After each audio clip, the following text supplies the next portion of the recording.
Assalamualaikum warahmatullahi wabarakatuh. Perkenalkan nama saya Najina Nafiah dengan NIM 241111320011. Saya dari Fakultas Kedokteran Gigi Universitas Lambung Mangkurat. Jadi pada kesempatan ini saya akan menjelaskan tentang anatomi sistem reproduksi. Sistem reproduksi itu terbagi jadi dua, yaitu sistem reproduksi pria dan sistem reproduksi wanita. Sistem reproduksi pria itu dia berfungsi untuk menghasilkan sperma dan fertilisasi. Untuk sistem reproduksi wanita, dia fungsinya itu membentuk ovum, tempat terjadinya fertilisasi, konsepsi atau pembuahan, kemudian memelihara janin yang sedang tumbuh sampai dapat berkembang dan hidup di luar, kemudian ada melahirkan bayi, memberi makan bayi dengan menghasilkan susu atau laktasi. Sistem reproduksi pria itu dia terdiri dari sepasang testis, saluran-saluran kelamin, kemudian kelenjar-kelenjar tambahan, penis, genitalia eksterna. Genitalia eksternanya itu ada penis dan skrotum. Ini untuk gambar dari sistem reproduksi pria sendiri. Yang di sebelah kiri itu ada gambar tampak dari samping, dan yang di sebelah kanan itu tampak dari depan.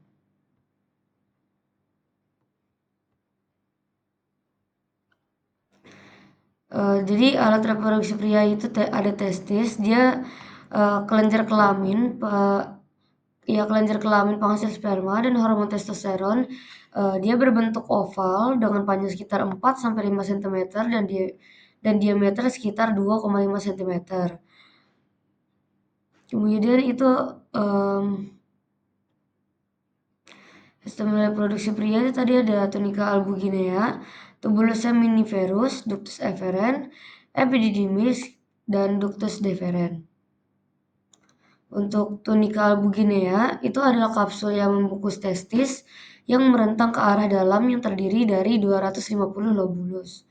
Kemudian ada tubulus seminiferus, yaitu tempat berlangsungnya spermatogenesis.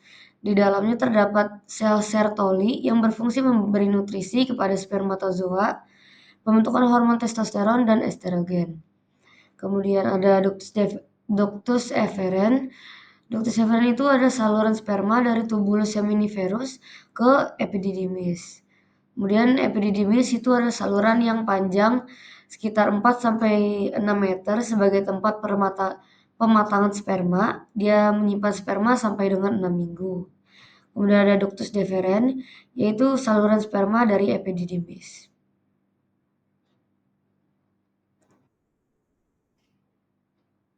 Dan saluran kelamin yang terdapat pada testis itu ada vasa efferentia, ada epididymis, vas deferens, kemudian uretra itu merupakan saluran untuk mengeluarkan sperma dan urin.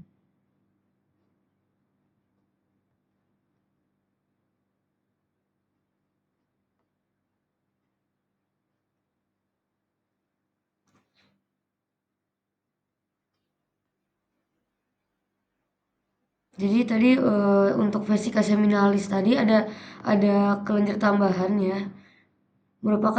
Jadi vesica seminalis itu merupakan kantong semen atau mani yang dindingnya menghasilkan cairan lendir yang mengandung fruktosa, asam askorbat dan asam amino sebagai makanan dan pelindung sperma sebelum membuahi ovum. Kemudian mengandung prostaglandin untuk meningkatkan gerakan sperma. Semen atau mani itu adalah cairan yang terdiri dari sperma dan cairan yang dihasilkan oleh beberapa kelenjar. Kelenjar tambahannya juga ada kelenjar prostat. Dia menghasilkan cairan basah berwarna putih susu. Dia berfungsi untuk menetralkan sifat asam pada saluran vasa efferentia dan cairan pada vagina sehingga sperma dapat bergerak dengan aktif.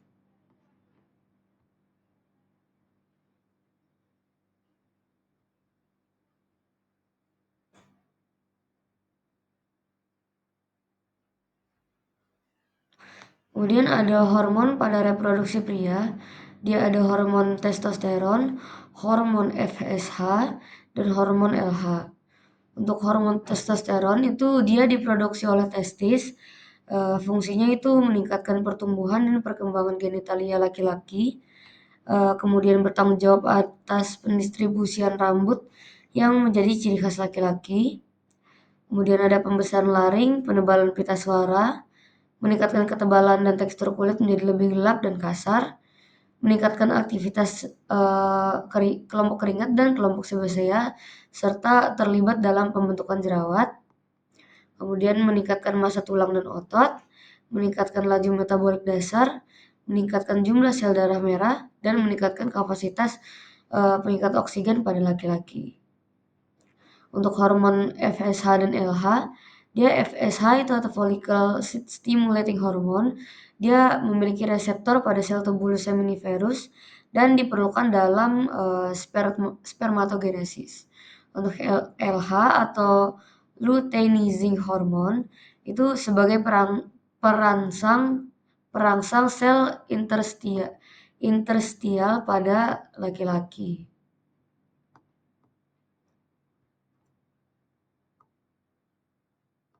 Ini ada gambar dari untuk pembentukan sperma ya. Jadi pembentukan sperma tuh ada dari spermatogenesis, itu adalah proses perkembangan spermatogonia menjadi spermatozoa dan berlangsung sekitar 64 hari atau lebih atau kurang lebih sekitar 4 hari. Dia terjadi di dalam testis. Spermatogonium bersifat diploid dan selalu membelah diri secara metosis, seperti yang pada gambar. Metosis sehingga berjumlah banyak. Sebagian spermatogonium membesar menjadi spermatosit primer. Spermatosit primer terus membelah diri secara meiosis membentuk spermatosis sekunder. Kemudian spermatosit sekunder membelah diri kembali secara meiosis menjadi spermatid. Kemudian spermatid itu berdiferensiasi menjadi sperma. Tiap-tiap sperma itu memiliki jumlah kromosom setengah dari jumlah kromosom spermatogonium.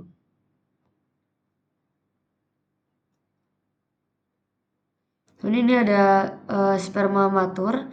Sperma matur itu dia memiliki kepala, badan, dan flagellum atau ekor. Kemudian kepalanya berisi nukleus dan dilapisi akrosom atau tutup kepala yang mengandung enzim diperlukan untuk menembus ovum. Kemudian badan mengandung mitokondria yang memproduksi ATP yang diperlukan untuk pergerakan. Goyangan flageom itu mengakibatkan motilitas sperma untuk berenang. Kemudian kita lanjut pada sistem reproduksi wanita.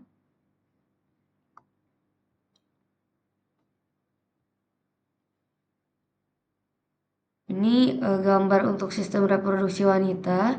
Kalau yang gambar di sebelah kiri itu tampak dari depan, dan di sebelah kanan itu adalah tampak dari samping.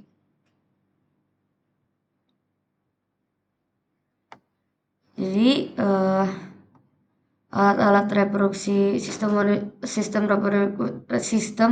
reproduksi wanita itu ada sepasang ovarium, oviduk atau tuba falopi, kemudian ada uterus, ada vagina, ada organ kelamin bagian luar. Untuk genitalia eksternalnya, dia ada mons pubis, labia mayora, labia minora, klitoris, vestibula, orificium uretra, mulut vagina, kemudian perineum. Untuk mons pubis sendiri, dia adalah bantalan jaringan lemak dan kulit yang terletak di atas simfisis pubis, tertutup rambut setelah pubertas. Kemudian ada labia mayora, dia itu 2 lapisan kulit longitudinal yang merentang ke bawah dari mons pubis dan menyatu pada sisi posterior perineum.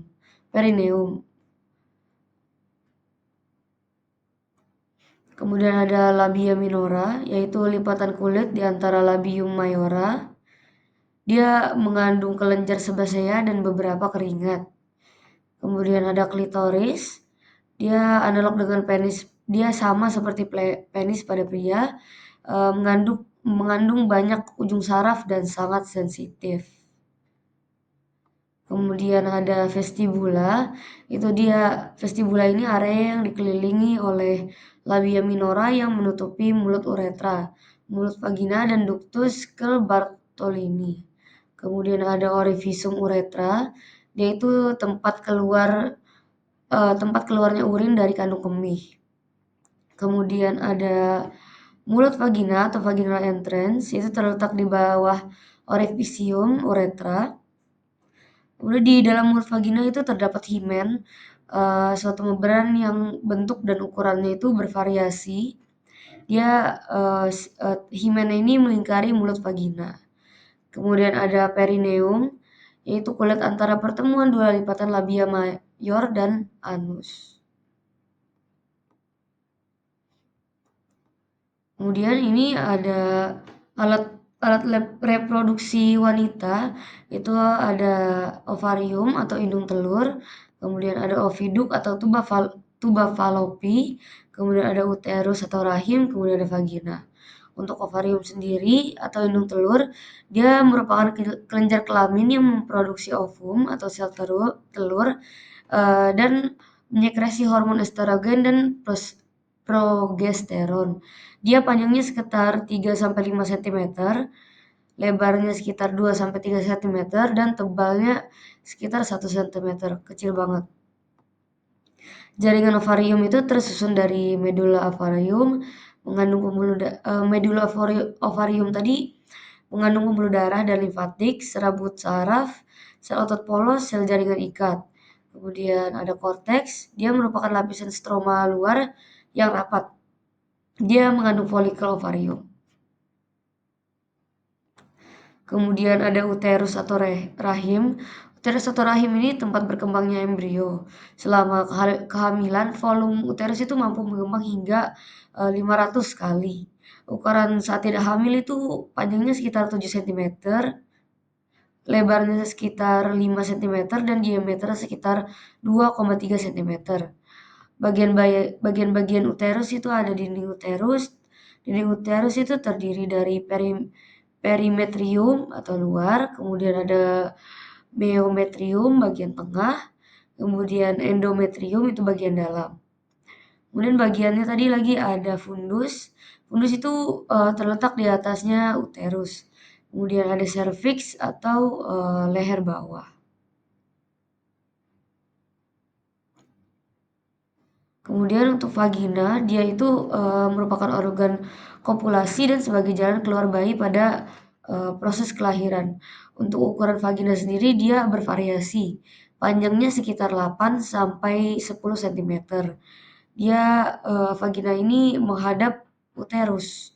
Vagina dilembabkan dan dilumasi oleh cairan yang berasal dari kapiler pada dinding vaginal dan sekresi dari kelenjar-kelenjar serviks. Kemudian lanjut ke pembentukan ovum.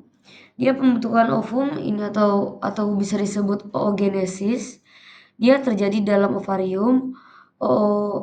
Oogonium itu bersifat diploid. Dia membelah diri secara mitosis sehingga berjumlah banyak. Kemudian oogonium berkembang menjadi oosit primer. Kemudian oosit primer membelah diri secara meiosis menjadi oosit sekunder dan badan kutub pertama. Kemudian oosit sekunder mengandung kuning telur dan sitoplasma. Badan kutub pertama merupakan inti sel yang kemudian membelah diri menjadi dua. Oosit sekunder membelah diri lagi secara meiosis menjadi ootit dan badan kutub kedua. Ootit berkembang menjadi ovum yang haploid, dan setiap oosit primer itu menghasilkan satu ovum. Lanjut ke hormon reproduksi. Hormon reproduksi, dia ada hormon gonadotropin atau GDH. Dia itu buat sinkronisasi siklus menstruasi. Kemudian ada follicle stimulating hormone atau FSH, dia mempercepat pematangan telur. Ada luteinizing hormone atau LH, menyempurnakan pematangan telur hingga mendekati permukaan indung telur untuk dilepas. Jika tidak terjadi pembuahan dalam 24 jam, sel telur akan mati. Kemudian hormon reproduksi ada estrogen dan progesteron. Hormon yang diproduksi oleh ovarium untuk merangsang perubahan struktur dan fungsi endometrium. Dia estrogen dan progesteron ini menjaga elastisitas tekstur kekenyalan kulit, dan dia juga tidak diproduksi sepanjang usia wanita. Jadi hormon estrogen dan progesteron itu akan berhenti ketika usia wanita itu memasuki usia menopause. Kemudian ada ovulasi. Nah, ovulasi itu adalah proses keluarnya ovum dari ovarium. Kemudian ovum akan bergerak ke rahim. Bersama dengan proses ini, dinding rahim menjadi tebal seperti spons penuh dengan pembuluh darah yang siap menerima zigot. Udah lanjut. Ini ada fertilisasi proses pembuahan. Jadi fertilisasi proses pembuahan itu dia bila sperma masuk pada puncak masa subur, maka besar kemungkinan untuk terjadi pembuahan dan sebagainya. Lanjut aja. Nah, pada kehamilan dia itu terbentuk plasenta dan tali pusat sebagai penghubung antara embrio dengan ibunya. Embrionya dikelilingi cairan amnion untuk melindungi dari bahaya benturan. Usia 4 minggu, embrio mulai membentuk mata, tangan, dan kaki. Usia 6 minggu, embrio berukuran 1,5 cm. Dia punya otak, mata, telinga, dan jantung sudah berkembang. Tangan dan kaki beserta jari-jarinya juga mulai terbentuk. Kemudian pada usia 8 minggu, embrio sudah memiliki organ lengkap. Kemudian embrio berubah menjadi janin atau fetus. Kemudian setelah usia kehamilan mencapai kira-kira 9 bulan 10 hari, bayi siap dilahirkan. Oke, baik, sekian yang bisa saya sampaikan. Apabila terdapat kesalahan dalam penyampaian saya, mohon dimaafkan. Terima kasih atas perhatiannya. Wassalamualaikum warahmatullahi wabarakatuh.